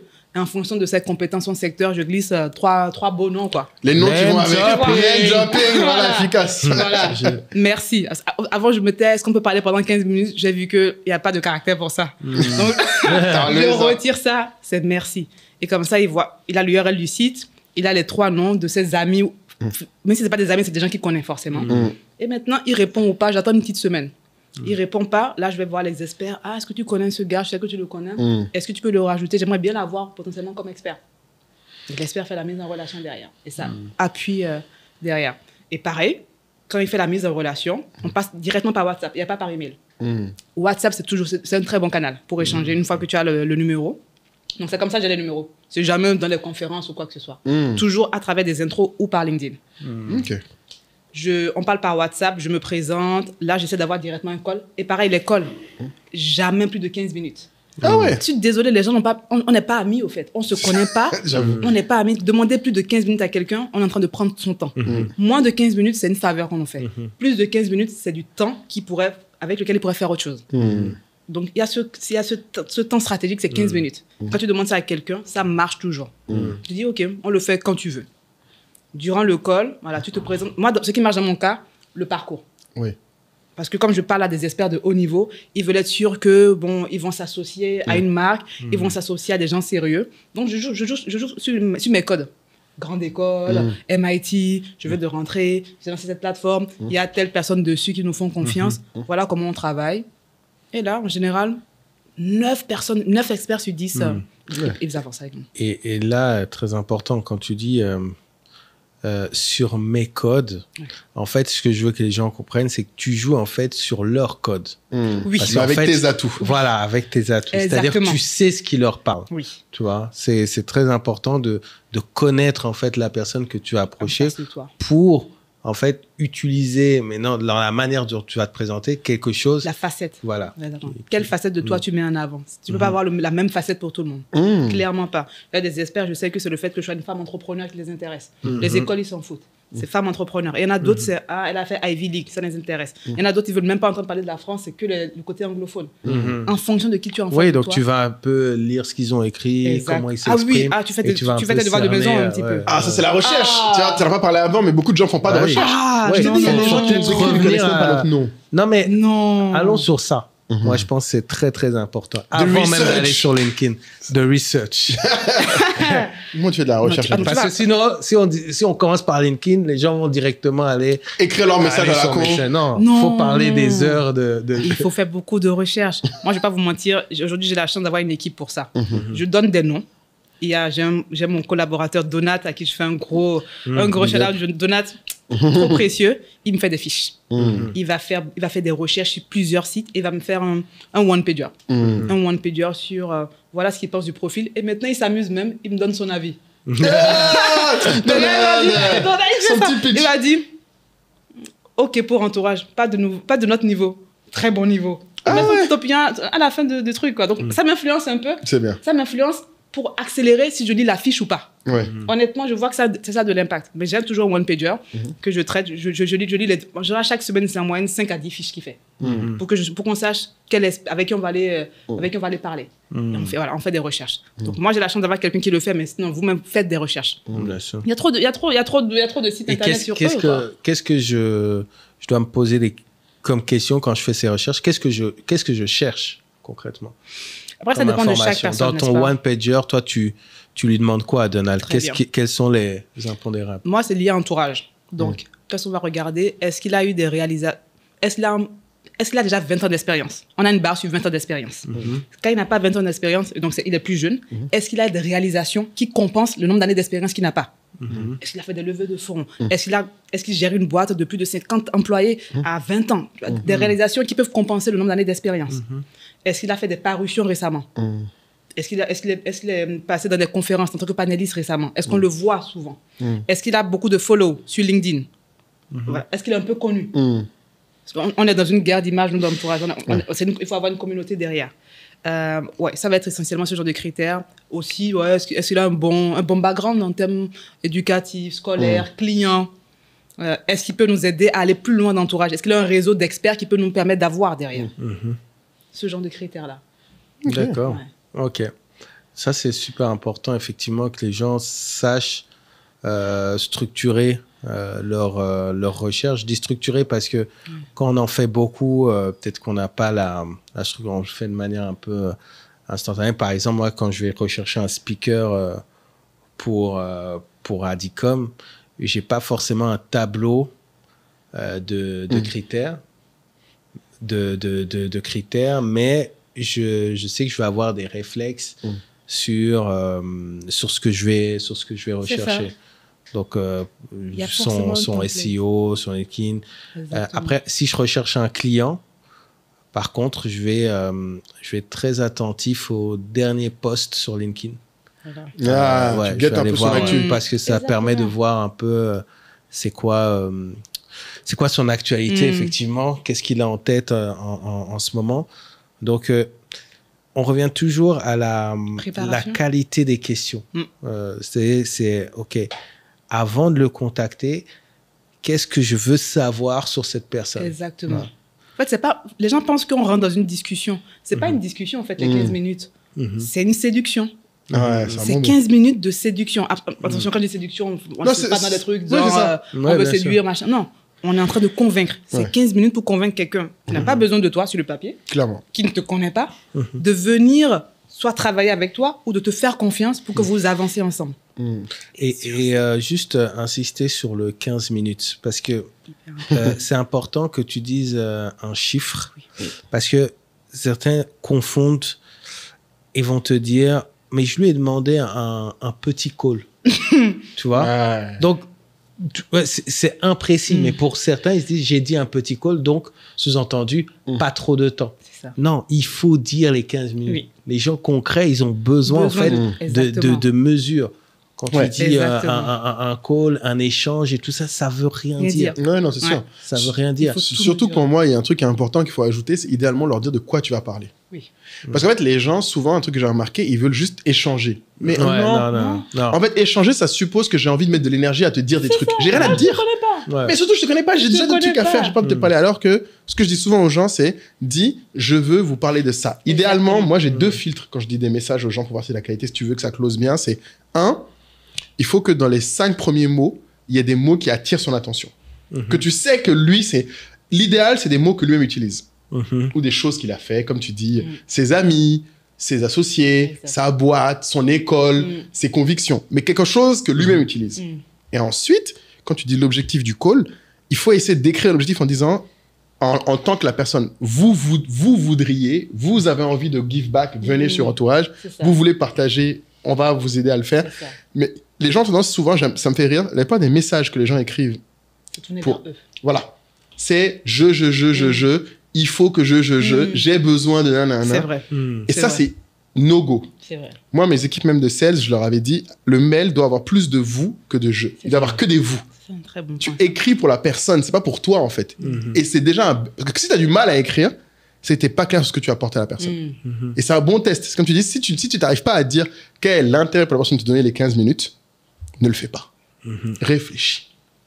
Et ensuite, comme tu dis, tu peux donner quelque chose qui fait que la personne va d'elle-même te dire, mais qu'est-ce que tu fais? Qu'est-ce que tu veux? Qu'est-ce que je peux faire pour t'aider? Mais la plupart du temps, les gens ne font pas l'effort de l'écrire. Donc, le tip que je donne souvent, moi, c'est écrivez en mettant le you ou le vous. Qu'il n'y ait pas de je. Dans ton message, il ne doit pas avoir de je. Et ça, tu vas voir, c'est très dur. Je, nous, là, tu enlèves, il n'y a que des vous. Tu te rends compte tout de suite que waouh, si tu sais pas quoi dire à ce moment-là, c'est que tu n'as pas de raison. Tu n'es pas prêt. À lui parler. Comme on dit, hein, parlez-moi de moi, il n'y a que moi qui m'intéresse. Il n'y a que moi qui m'intéresse. Mais c'est vrai, c'est une très belle phrase, ça, j'avoue. Et les gens, il faut leur parler d'eux. Si tu parles d'eux, ils vont toujours écouter plus que si tu parles de toi. Exactement. Et c'est vrai que c'est très dur. Mais c'est marrant, par contre, en parlant de toi, tout à l'heure, Kaye est en train de dire que tu es très forte à aussi faire l'autre chose du networking, c'est tenir les gens au courant. Ah oui. Ça, c'est arrivé là-dessus. C'est l'étape d'après. Le follow-up. Parce que là, on a parlé de comment tu choques juste après le premier call, c'est pas gagné, au fait. Exactement. Juste après, parce que tu as eu les 15 minutes et que tu l'as convaincu, la majorité de mes experts, ils vont me dire, ouais, ça me plaît. Ouais, non, mais c'est pas fini. Ça, c'est comme disait Moulay, c'est un code de la French Tech, au fait. Il ne faut pas attendre que le client ou le prospect fasse ce qu'il a promis. Jamais. Merci. Donc, sur Entourage, je pense que vous avez vu le process. La tête de Kaye aussi, il ne faut jamais attendre cela. Du coup, vous l'avez sûrement vécu avec moi. Dès qu'on finit le call, un jour après ou 2 jours après, on lui envoie sa fiche profil. Alors que le gars, c'est sa bio, il connaît sa bio. Mais on rédige la bio pour l'expert. Pour lui faire gagner du temps. On lui fait gagner du temps. On lui rédige cette thématique d'expertise, sa bio, tout ce qu'il faut. On le blague un peu en disant, pour validation, pour modification. Les gars modifient quasiment pas.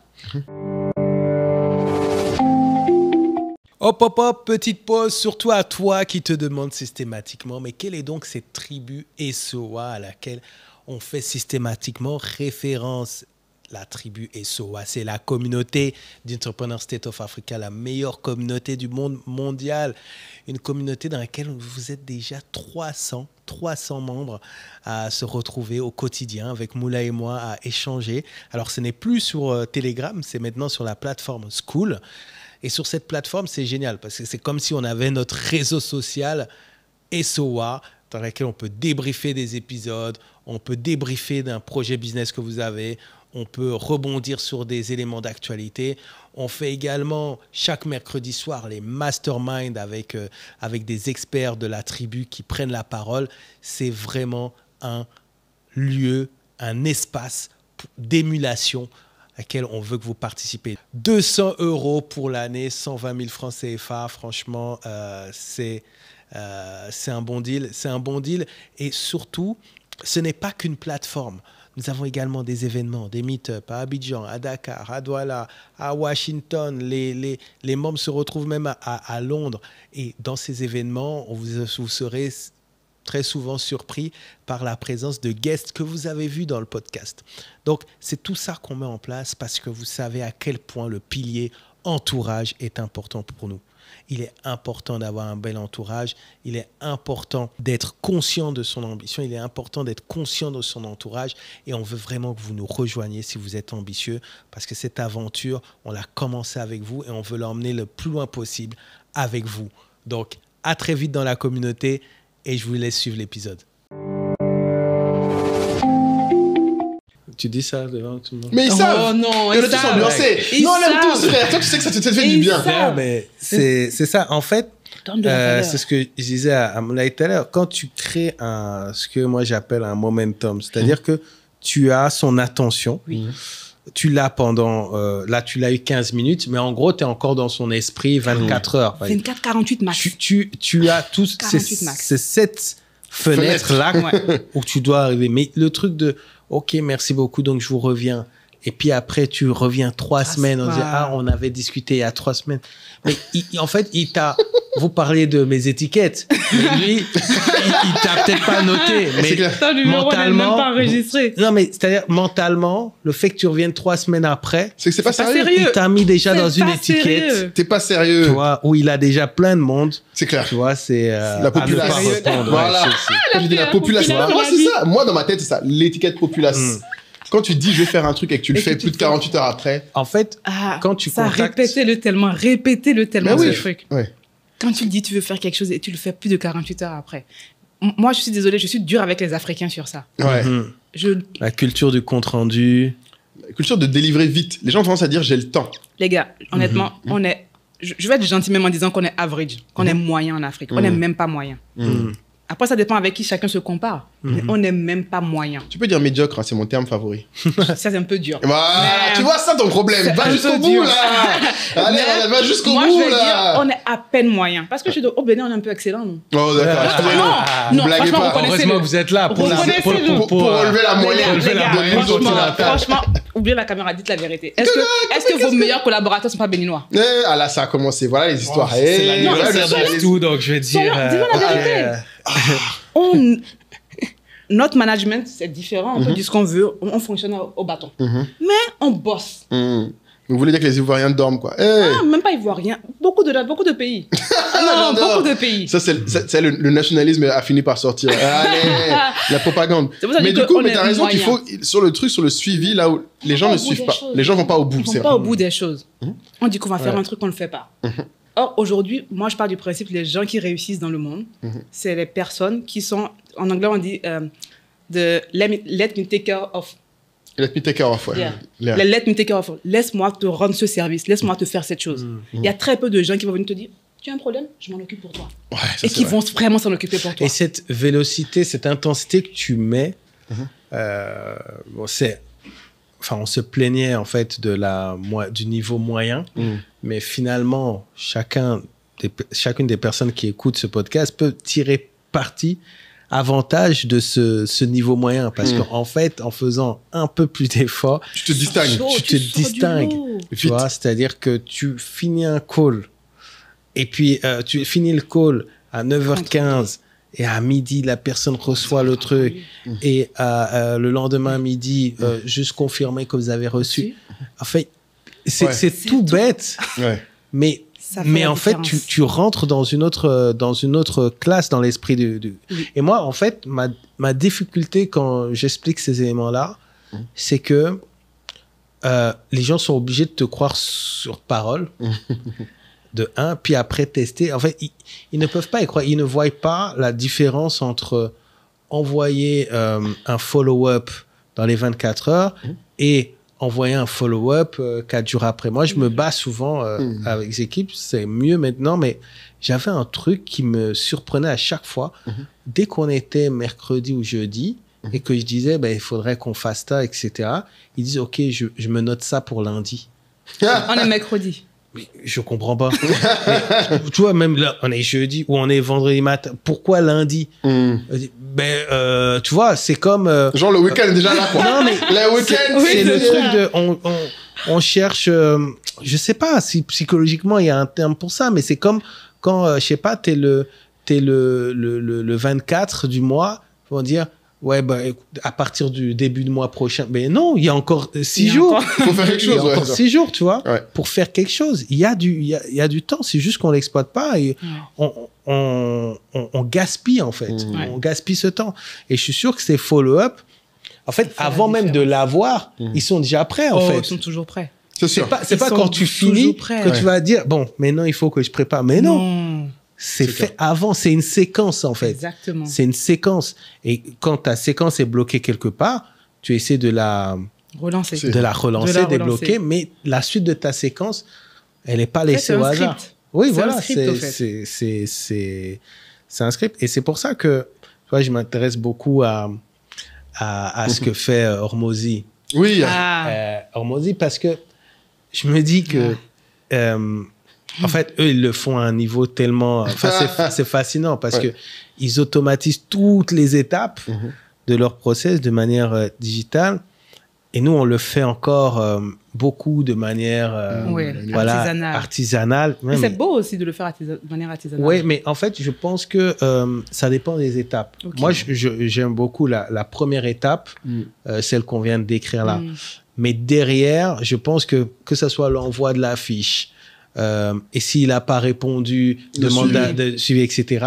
Je pense que si tu automatises ces éléments-là, tu crées une machine de guerre, tu vois.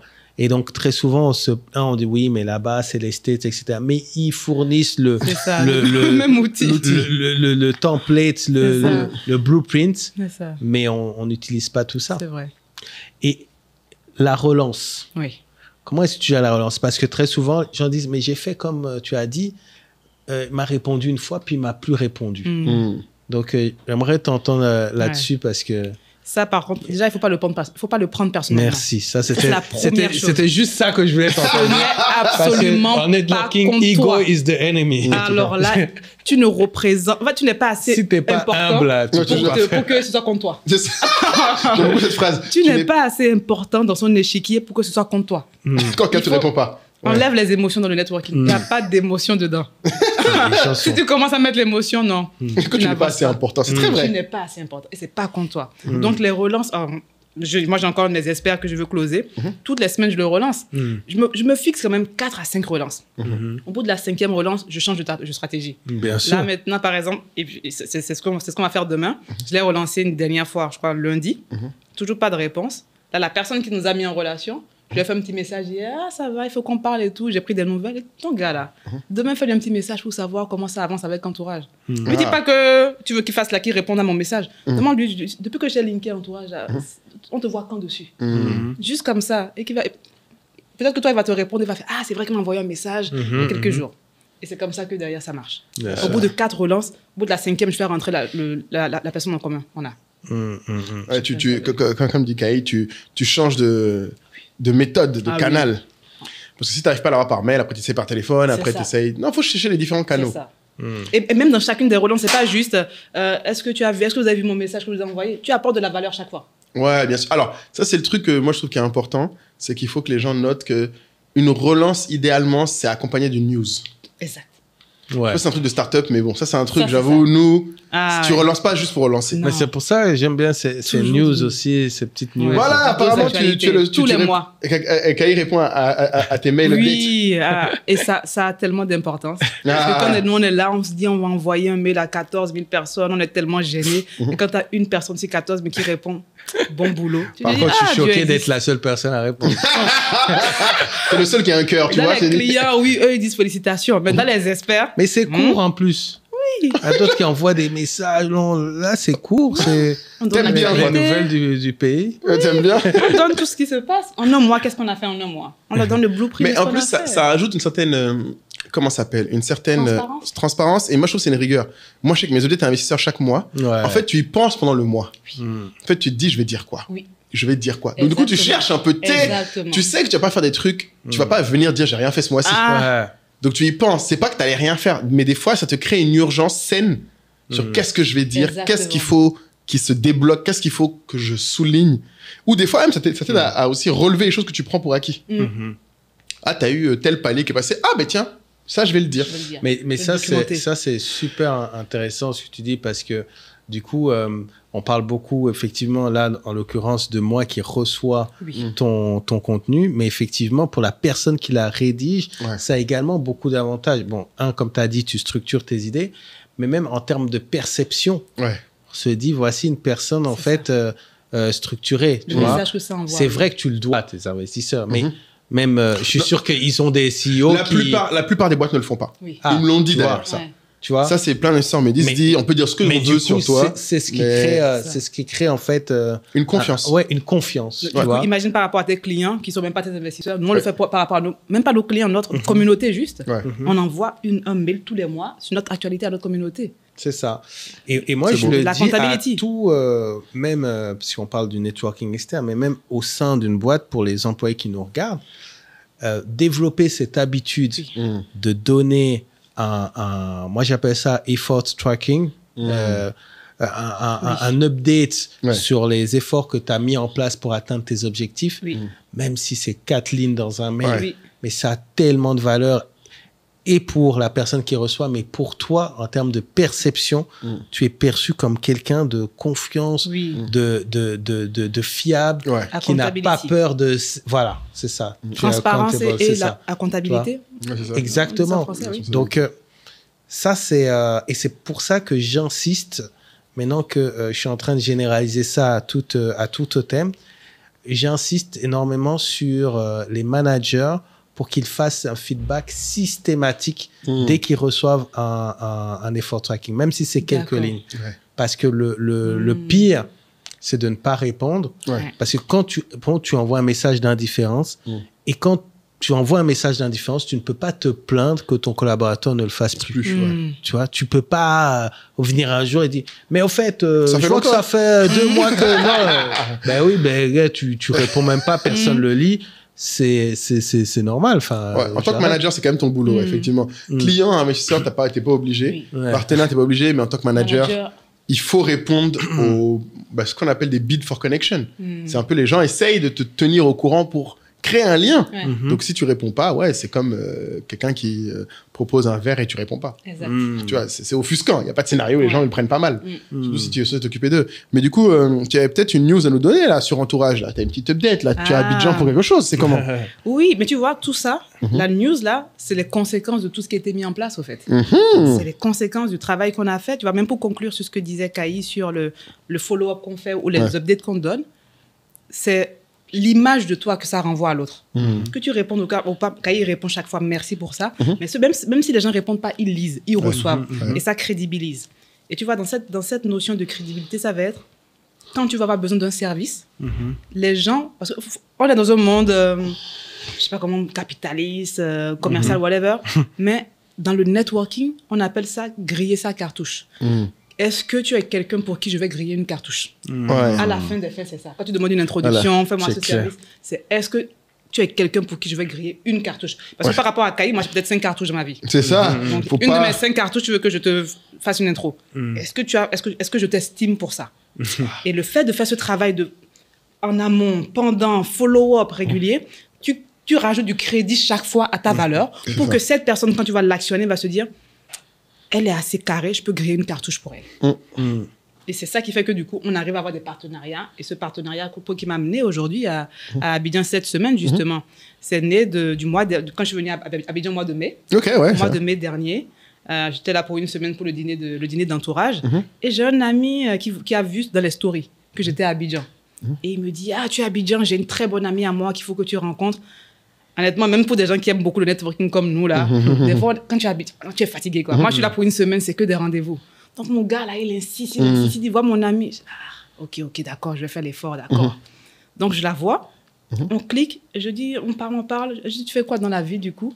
Elle me dit qu'elle est directrice exécutive d'une fondation. Je dis, ok, quelle fondation? Elle me dit, elle a travaillé pour Ariane de Rothschild. Je dis, ah bon, mon ancienne quoi, tu vois. Et je dis, Ariane, elle a une fondation en Afrique maintenant? Elle dit, non, du coup, maintenant, je suis en Afrique, je travaille pour Charles. Ah oui, je la connais. Voilà. On se connaît. Je dis, ah bon, ok, Charles, ok, on parle du même Charles, oui, ok. Et elle dit, tu fais quoi? Donc, je présente l'entourage, elle regarde, elle aime bien. Je dis, tu fais quoi demain, au fait? On était vendredi. Tu fais quoi demain, samedi? On n'a rien de prévu. Elle dit, viens, on fait un dîner entourage, viens voir un peu l'univers de ce qu'on fait, viens voir un peu la communauté entourage, parce que je peux t'expliquer ce qu'on fait, mais viens le vivre, au fait. Donc, comme ça, elle vient, elle a fait 2 tables, je pense qu'elle a fait la table de Marc, Wabi ou Nabou. Elle a adoré le concept. Elle a adoré de voir des professionnels de 15 ans d'expérience, parce que ce pas des jeunes qui étaient là. Les gars avaient entre 15 et 20 ans d'expérience. Il y avait aussi des jeunes, mais il y avait beaucoup de gens expérimentés. Beaucoup de gens expérimentés, tu vois. Elle a aimé le fait qu'ils viennent apprendre d'autres personnes qui ont potentiellement le même âge qu'eux. Et après, elle rentre, elle retourne au bureau. Le lendemain, elle fait un compte rendu à Charles en disant, écoute, il y a un mouvement qui se met en place.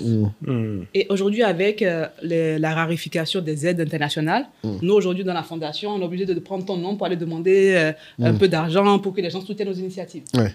Pourquoi est-ce qu'on ne prendrait pas toi et ton réseau de leaders influents, on les met sur cette plateforme et dorénavant, au lieu de leur demander de l'argent, on leur demande juste leur temps, on monétise ça sur Entourage et le bénéfice de ça, on reverse à la fondation et on finance des œuvres à impact.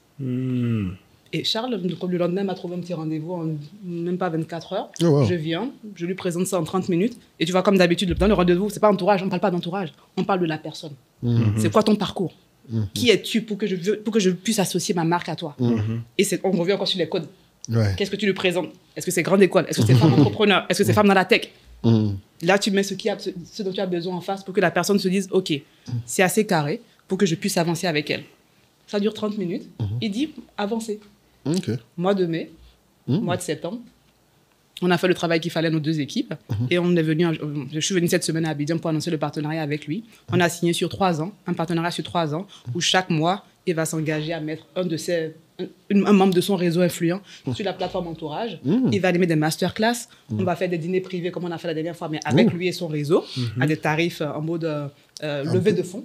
C'est des levées de fonds pour financer des œuvres à impact en Afrique, à travers Entourage. Donc, c'est une nouvelle manière de lever du financement sans demander de l'argent aux gens, mais demander du temps de leaders influents qui aimeraient bien transmettre, mais qui n'avaient pas la plateforme pour transmettre. Je crois que Youssouf aussi reverse. Tout à fait, 100% aux petites mains. Aux petites mains, ça permet de financer les petits déjeuners. Bravo. Tout est parti d'une story Instagram. Tout est parti. Toujours, c'est ça que tu veux dire. Tu critiques. Moi, je suis là, je fais jamais de story là. Tu veux dire, tu fais tes stories à la piscine. J'essaye, mais c'est dur. Tout est parti d'une story, Si j'avais pas fait de story, je saurais pas que. Mais tu vois, c'est vraiment que tu dis ça parce que tu vas voir, moi je connais plein de gens qui se plaignent de ça en disant j'ai pas trop d'opportunités, mais qui postent rien de ce qu'ils font.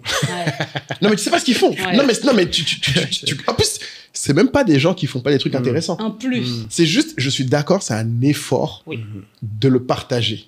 Mais comme tu dis, à un moment, il faut savoir reconnaître. Ça, c'est marrant. Je pense que dans notre programme, on pourra le placer ça dans la partie préparatoire. Parce que il y a un truc, on ne peut pas aborder tous les sujets, mais quand tu contactes quelqu'un, on est en 2025. Il va regarder tes réseaux. Il cherche, tu vois, il regarde ses LinkedIn vite fait, Insta vite fait, tu vois. Et donc, tout ça, tu dois être prêt avant, quoi. Tu dois être prêt. Tu dois être packagé clean. C'est ça. Exactement. Donc, je pense que dans le programme, il faudrait qu'on mette ça. Et dans le programme, il faut aussi préciser, c'est par rapport à la nature de la personne, par rapport à chaque personne, tu sauras quel réseau. Par exemple, moi, j'ai plus Instagram, j'ai plus Facebook, c'est un choix que j'ai fait. Mais je fais des stories sur WhatsApp. Parce que, un peu comme toi, mon réseau, c'est sur WhatsApp aujourd'hui. LinkedIn et WhatsApp. Donc, quand je fais des stories, c'est des gens qui ont déjà mon numéro, c'est des gens qui, potentiellement, sont des potentiels prospects ou des potentiels experts. Donc, c'est mon média de communication plus que que Instagram ou autre, parce que ma cible n'est pas moi, sur Instagram. Je sais pas pourquoi j'ai tendance à mettre plus des bêtises sur WhatsApp. Ah ouais? Ah ouais, ça t'amuse. Ou t'en as pas beaucoup, hein, très honnêtement, ça va. Oui, mais quand je dis bêtises, c'est, je sais pas, je vais... Des trucs perso, quoi. Ouais. Alors que, par contre, je bloque personne. Tout le monde vote. Oui. En fait, moi, j'ai compris. Si tu joues le jeu des réseaux, si tu veux commencer à dire un tel, je le bloque pour telle story. C'est compliqué. Je t'en sors pas. T'es foutu. Si ou alors, je poste quelque chose, je tu sais décides que WhatsApp, c'est genre ça. aussi que des trucs pro. Voilà. Oui. Elle pose pas ses déjeuners avec ses neveux, tu vois, sur WhatsApp. Tu vois. Elle a dit c'est sa zone de... Mes experts ou mes clients ne sont pas sur Instagram. Donc, j'ai compris, mais Charles Kay n'est pas sur Instagram. Bien sûr. Tu vois, donc mes experts c'est beau. Comment aller ça, Charles Kay sur Instagram? Alors, qu'est-ce que vous faites sur Instagram? Vous êtes là, allez vous amuser entre bas peuple là. Pour votre formation, il faut dire la vérité. Non, mais c'est vrai. Crée ton réseau, prends le canal sur lequel ton réseau est. Bien sûr. Mon réseau est sur LinkedIn. Ouais. Les personnes que je dois toucher sont sur LinkedIn et sont dans mon WhatsApp. C'est un peu que moi-même, faut que je pimpe un peu mon LinkedIn, là. Ça fait 2 jours. Putain. C'est pas fatigant. C'est du boulot, hein. Comme tu dis, tous les 6 mois, ce soir, tu es là. Bon, attends, j'ai fait ça en plus. Bon, ça, c'est plus ça maintenant. C'est ça. Mais après, ça se travaille. LinkedIn aussi. Il y a des gens qui peuvent accompagner. Mais LinkedIn, c'est de l'énergie. Non, mais écoute, comme tu dis, hein, du coup... Ok, super. Qu'est-ce que tu dirais en mot de la fin? Ouais, comme mot de la fin, parce que je sais pas si tu connais la tradition du podcast, c'est... on choisit un mot pour que les gens qui sont allés jusqu'à la fin puissent prouver qu'ils sont allés jusqu'à la fin du podcast. Donc, ils ont ce mot dans un commentaire qu'ils vont mettre. Donc, moi, j'ai répété ce mot plusieurs fois depuis le début. Hein. Intentionnalité. Intentionnalité. Voilà. C'est là où le bas blesse chez nous en Afrique. Ouais. Pas qu'en Afrique, mais plus en Afrique. En Afrique, on a de grandes ambitions, de grandes visions. Mais quand il faut bosser là, on n'est plus là, quoi. On n'est plus là. Faites ce que vous dites, faites-le.